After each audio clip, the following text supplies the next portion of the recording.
My dear viewers. Today, I'm going to talk about a problem that we are all facing.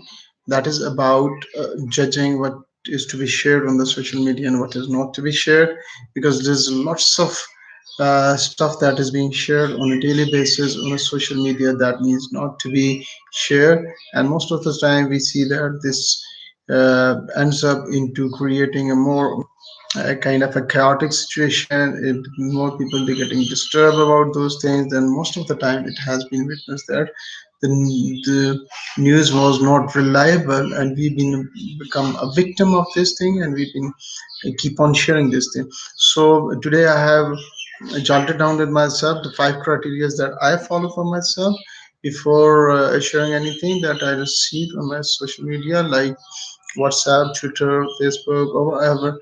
When we received the news on the, for example, the first criteria that I set to myself is on to check if the source of the news is reliable.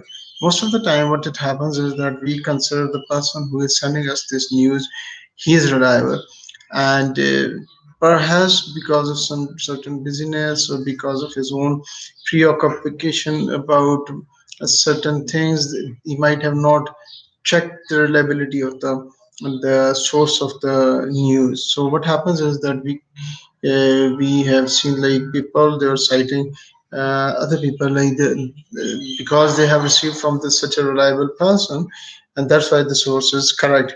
But this is not the matter. We have to look into the reliability of the news or anything that we wanted to share, because what happens is that because of this added feature in the social media, there are lots of news they are in the market, and they most of the time they are not very reliable. They just create uh, they are purposeful uh, news built by on a certain agenda, and they want to do the most of the time the agenda is to create disappointment among the youth, or it must have its own other hidden agenda. So the first criteria that I would suggest is to check the reliability of the source.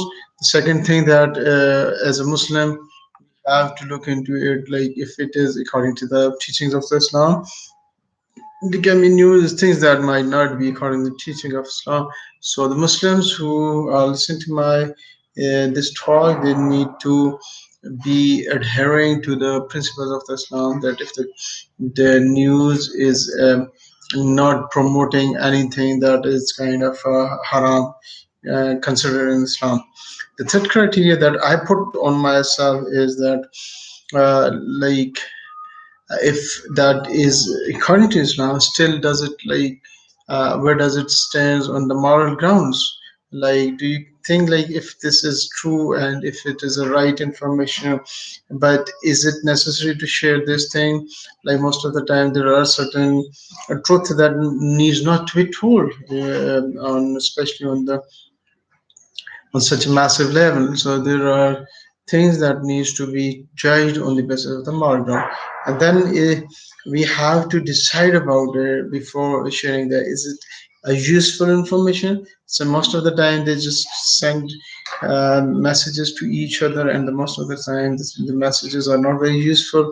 They're not very kind of like informative or knowledge based or whatever. Like but I put myself a criteria that the news has to be some value in it.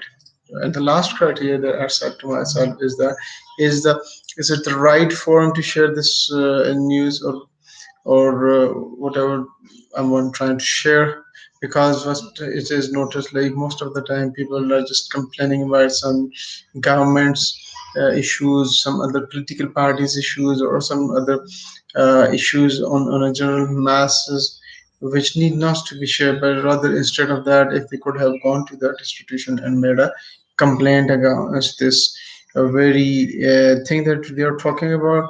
So what has happened is that it creates a negativity among the general youth. So what I suggest that we have to have a mechanism.